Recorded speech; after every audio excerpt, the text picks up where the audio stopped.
मनुष्य जीवन भर सुख प्राप्त करने के लिए ही प्रयत्न करता है, करना भी होता है।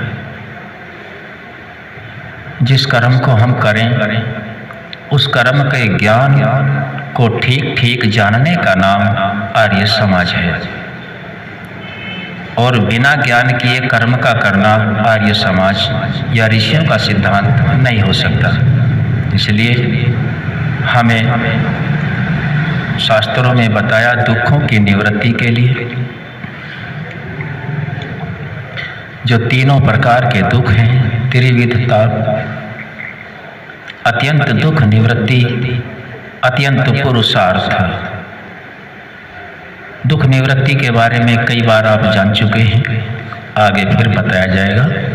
आज इस सूत्र में से एक शब्द ले लेते हैं, पुरुषार्थ।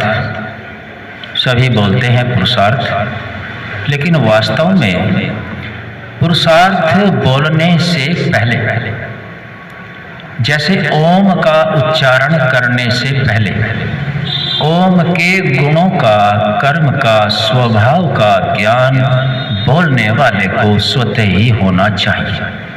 ठीक वैसे ही आज का शब्द हम ले रहे हैं पुरुषार्थ। पुरुषार्थ शास्त्रों के अनुसार क्या होता है, इसका अर्थ क्या है? पुरुषार्थ के बोलते के साथ ही हमें किस प्रकार का आभास अनुभव करना चाहिए, कैसी अनुभूति होनी चाहिए, अंदर से आनंद, उत्साह, निर्भयता या भय, शंका, लज्जा, इस पुरुषार्थ शब्द के माध्यम से हम जानने का प्रयास करते हैं। आप सब लोग भी स्वाध्याय करते हैं, जो जानकार हैं वह इसका उत्तर देंगे। पूरा शब्द मिलकर के बना यह है कि यौगिक शब्द है। यौगिक शब्द है, जैसा कि व्याकरण में विद्वान लोग हम सभी को बताते हैं, कुछ रूढ़ी शब्द होते हैं। तो जो यौगिक शब्द है पुरुषार्थ, तो इसमें पुरुष के अर्थ का अर्थ हम लेते हैं। आप सभी हाथ उठाएंगे जो जानते हैं, शास्त्रों के अनुसार जो ऋषियों ने हमें ज्ञान दिया, पुरुष नाम किसका होता है? डॉक्टर संजय जी उत्तर देंगे। पुरुष किसके लिए प्रयुक्त होता है? वो माइक ले लेंगे। आत्मा के लिए। और कोई सज्जन बताएं, एक के लिए या और भी कोई है? परमात्मा के लिए भी पुरुष शब्द आया। डॉक्टर नवाब सिंह इसका उत्तर देंगे। आर्य जी। वो मनुष्य जिसको परमात्मा ने आदमी ना होकर के जो मनुष्य बन गया हो, मनुष्य अपने सामर्थ्य के अनुसार जो अच्छा कार्य करता है उसे पुरुषार्थ बोलते हैं। अच्छी बात है, समझ लेंगे इसको। शास्त्रों में पुरुष के दो अर्थ हैं, दो के लिए आता है। परिभाषाएं सबकी अच्छी हैं, अपनी अपनी पकड़ है, जहाँ जितना पकड़ ले उतना अच्छा है। पुरुष डॉक्टर संजय जी ने सही उत्तर दिया, बिल्कुल जैसा शास्त्रों में लिखा। आत्मा और परमात्मा के लिए पुरुष शब्द का प्रयोग हुआ है। अब दूसरा अर्थ है अर्थ, पुरुषार्थ। तो पुरुष आत्मा और परमात्मा के लिए, अर्थात दोनों चेतन सत्ताओं के लिए पुरुष का है।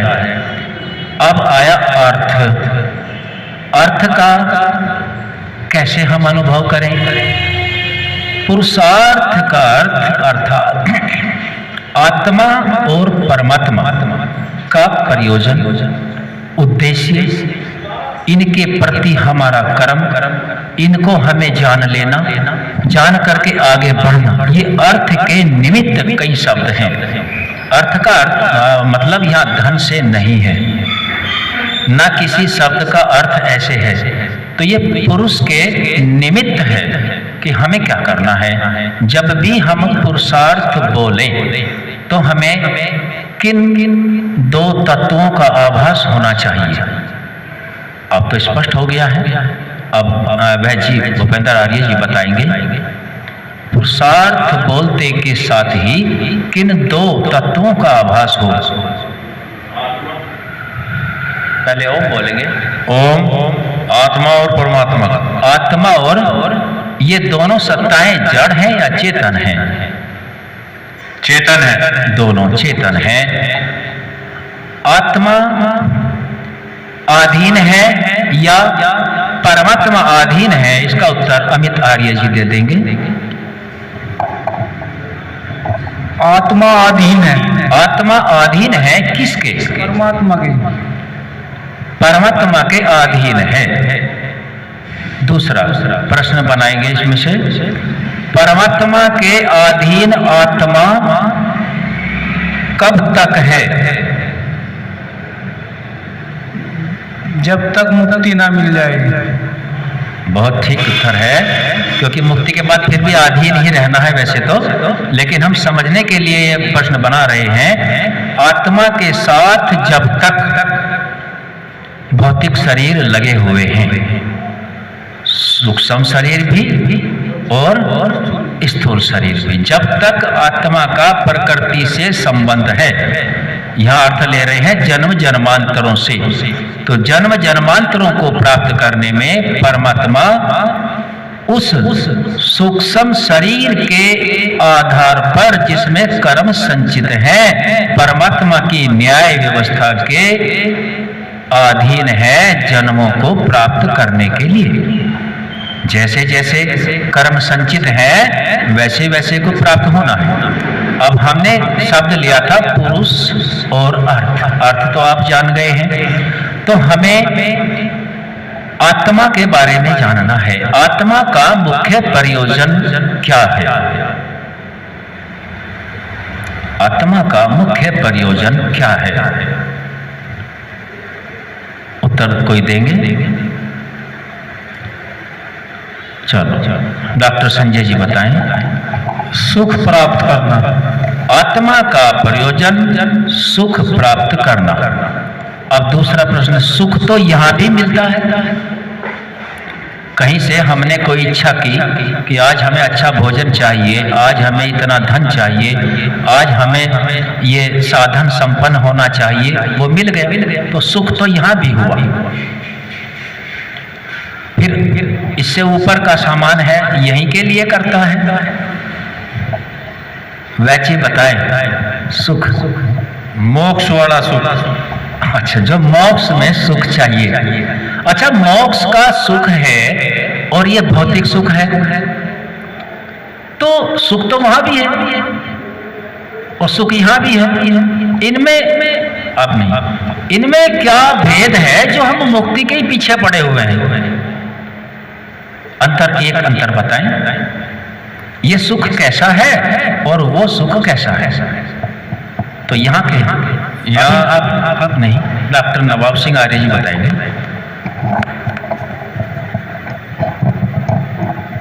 यहाँ पर जो सुख मिलता है वो कर्म करने के बाद मिलता है, और वहाँ मोक्ष में आदमी ऐसा है जैसे आकाश में पक्षी उड़ते हैं ना, वो देख रहा है सब कुछ, उसे बिना करे ही सुख प्राप्त हो रहा। और कोई उत्तर देना चाहेंगे संजय जी? जन्म मरण से छुटकारा पाना। और कोई और स्पष्ट करो, अभी थोड़ा और स्पष्ट चाहिए, पूरा स्पष्ट नहीं हो पाया है। और कोई करेंगे? चलो, यहाँ के सुख और मुक्ति के सुख के लिए प्रयास क्यों? क्योंकि मुख्य प्रयोजन मुक्ति का है, और मुक्ति के समय के भी आपको जानकारी है, चलो बाद में बताएंगे। तो यहाँ का जो सुख है ये क्षणिक है। अभी अभी हमने सुख प्राप्त किया कि हमें पंखे की हवा चाहिए, तो थोड़ी बहुत देर, 2-4 दिन या महीने 2 महीने बाद फिर विचारा नहीं बनी, अब तो कूलर चाहिए। फिर कूलर में बैठना आरंभ कर दिया, फिर और थोड़े संपन्न हुए, फिर लगा कि नहीं अब तो हमें एसी में बैठना है। तो यहाँ के सुख तो हैं, लेकिन यह सुख एक के बाद दूसरा, दूसरे के बाद तीसरा, तीसरे के बाद चौथा, इनका कोई अंत नहीं है। ये अंत वाले सुख नहीं है। और मुक्ति का सुख और यहाँ का सुख, एक अंतर और बताएं, इनमें दोनों में अंतर क्या है? यहाँ किन दुविधाओं से ये सुख उत्पन्न होता है और वहाँ किस दुविधा को छोड़ करके वो सुख मिलता है? सुख दुख महसूस करती है, ठंडा गरम महसूस करती है, वहां तो कुछ नहीं होता। वहां तो अपना आदमी जीवात्मा जो है मोक्ष ही मोक्ष है, सुख ही सुख है। यहाँ जो भौतिक जो सुख ले रही है आत्माएं, और ये सुख क्षणिक है, इसका कारण क्या है? और वहां क्षणिक नहीं है, उसका कारण क्या है? कोई बताएं? वैद्य जी बताने का प्रयास कर रहे हैं, भूपेंद्र आर्य जी बताएं।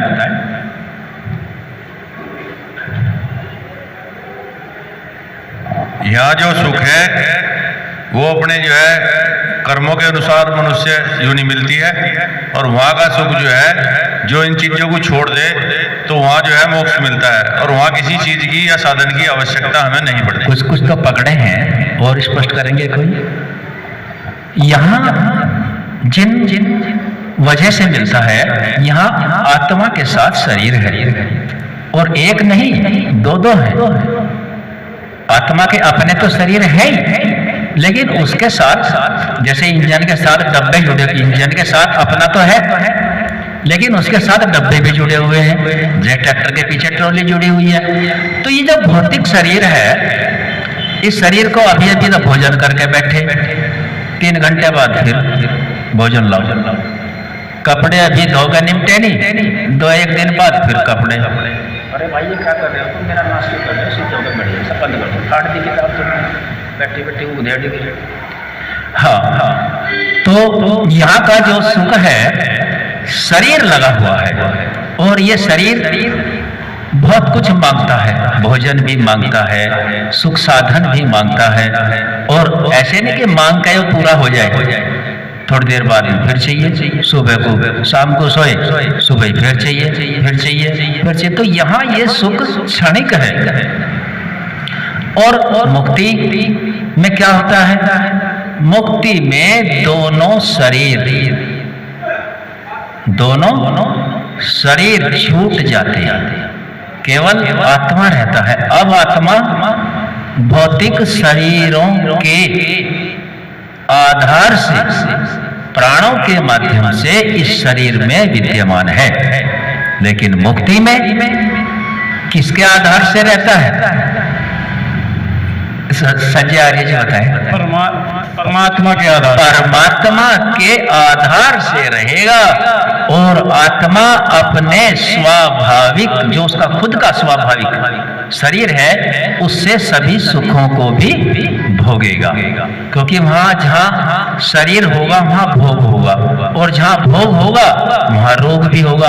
तो इसलिए वहां शरीर की आवश्यकता नहीं है, केवल संकल्प मात्र शरीर, उसका स्वाभाविक शरीर जो आप पहले ही जानते हैं। तो हमने ये पुरुषार्थ शब्द के अंतर्गत आत्मा के विषय में जान लिया है। तो आत्मा को क्या चाहिए? अब करना क्या है? मोक्ष के लिए प्रयास करना, अर्थात आत्मा का मुख्य प्रयोजन और परमात्मा के उद्देश्य को जानने का नाम शास्त्रों में पुरुषार्थ है। यदि कहीं ये शब्द आता है, हम आपस में बात करते हैं कि भाई पुरुषार्थ किया जाए, पुरुषार्थ किया जाए। पुरुषार्थ बहुत तरह का है। यदि कोई बीमार है और हम उसकी मदद करते हैं, तो वहां उसकी आत्मा को शांति और आत्मा उन्नति की तरफ को चलता है, तो वो सच्चा पुरुषार्थ है। और यदि कोई सुख चाहता है लेकिन भोजन तामसिक मांग रहा है या पेय पदार्थ तामसिक मांग रहा है, उसको तो सुख होगा, लेकिन वहां उसके लिए वो पुरुषार्थ में गिना नहीं जाएगा। इसलिए पुरुषार्थ करते वक्त हमें दो बातों का ध्यान रखना है। एक तो हमारी आत्मा के अंदर भय शंका लज्जा न हो और किसी भी अविद्या की तरफ को बढ़वार हमारी न हो, विद्या की ओर को उन्नति जिसके लिए पुरुषार्थ कर रहे हैं उसके लिए। और सबसे पहले यदि पुरुषार्थ करना है तो स्वयं के लिए सभी को पुरुषार्थ करना है। जिसने स्वयं के लिए पुरुषार्थ को कर लिया वो किसी का भी कर सकता है, और जो स्वयं का नहीं करता वो अन्यों का भी पुरुषार्थ नहीं कर सकता। इसलिए पुनः फिर दोहराएं, पुरुषार्थ के परिभाषा आप अपने अपने शब्दों में किस प्रकार बनाएंगे? पहले संजय आर्य जी बताएं, पुरुषार्थ को कैसे समझेंगे?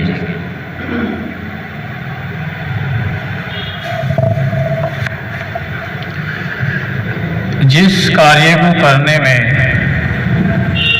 उमंग, उत्साह और आनंद प्राप्त होता हो उसे पुरुषार्थ बोलते हैं। पुरुषार्थ कहेंगे। वैद्य जी बताएं परिभाषा कैसे बनाएंगे अपनी? भूपेंद्र आर्य जी। ओम, जिस कार्य को करने में भय शंका लज्जा ना हो उस कार्य को जो है पुरुषार्थ कहते हैं। वो पुरुषार्थ है। अमित जी क्या परिभाषा बनाएंगे पुरुषार्थ की? पुरुषार्थ किसी कार्य को करने के लिए दूसरे को उत्साह, उसकी मदद, आवश्यकता की पूर्ति हो जाए, वही पुरुषार्थ है। नहीं, दूसरा तो ये कहता है कि मुझे काम कुछ ना करना पड़ा, 1 लाख रुपए ला के दे दे, करोगे पुरुषार्थ? ऐसे तो पुरुषार्थ नहीं होने का जिसका। तो ये परिभाषा ठीक करो इसको। कोई आतंकवादी आके कहने लगा कि मैं 10 आदमियों का नुकसान करके आया हूँ, आज मुझे रात को भोजन और बिस्तर चाहिए, दे दोगे? तो पुरुषार्थ सभी के लिए नहीं हो सकता। परमात्मा भी सभी के ऊपर कृपा नहीं करते हैं। पुरुषार्थ अच्छा, और बताओ, सोचो और बताओ, ठीक सी परिभाषा बताओ। फिर तो यही है जी, जिस कार्य को करने में लज्जा, भय आदि धर्म के अनुकूल कर्म करना, अनुकूल वही पुरुषार्थ। धर्म के अनुकूल कर्म करना ही सच्चा पुरुषार्थ है। अश्विनी गुरुजी बताएं एक बार। जब किसी कार्य में शंका, भय, लज्जा और कपटीय धर्म अनुरूप हो तो वही पुरुषार्थ कहलाता है। ठीक ठीक है। और कोई बताएं? जयपाल जी बताएं। पुरुषार्थ अच्छे कार्य करने में ही पुरुषार्थ है। बढ़िया बढ़िया। राज कपूर जी आप भी बताओ क्या परिभाषा है पुरुषार्थ की?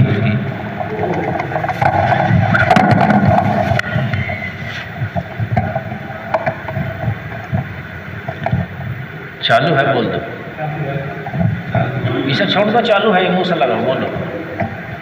हेलो, जोर से बोलो। पुरुषार्थ करने में अपने आप को भी खुशी मिलती हो और दूसरे को ऐसा लगता है भाई ये आदमी मेरी मदद कर रहा है, यानी कि उसे भी ऐसा लगता है वो उसका जो है उसको मेरी मदद कर रहा है, और अपने आप को भी खुशी महसूस होती हो पुरुषार्थ करने के बाद।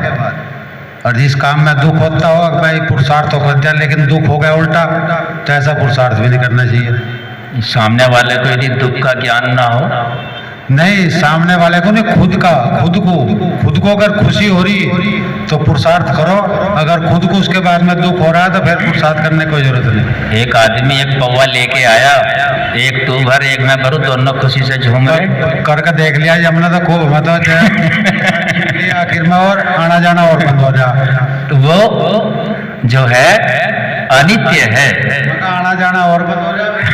खैर चलो, एक इसकी परिभाषा को और ध्यान में रखें। पुरुषार्थ के अर्थ अर्थात जहां कोई व्यक्ति संपर्क में नहीं है, हम अकेले हैं और हमें कोई कार्य करना है, वहां हमें यह सोचना होता है कि हम जिस कार्य को कर रहे हैं अपना स्वार्थ के लिए कर रहे हैं या दूसरे के कल्याण हो रहा है, हमारा कोई नुकसान नहीं है लेकिन दूसरे का कल्याण हो रहा है। तो वहां अपनी आत्मा से केवल इतना प्रश्न जरूर कर लें उस काम को करते वक्त जहाँ दो द्वंद्व होता है, द्वंद्व कहते हैं दो को, जहाँ दो बातें चलती हों उसका नाम द्वंद्व है, कि ये मैं दूसरे के से लाभ लूँ या अपने से लाभ लूँ। वहाँ ये सोचना, मान लो खेत में गया कोई और खेत में दो हैं और हमें कोई नाली साफ करनी है, वहाँ गन्ने का खेत खड़ा है,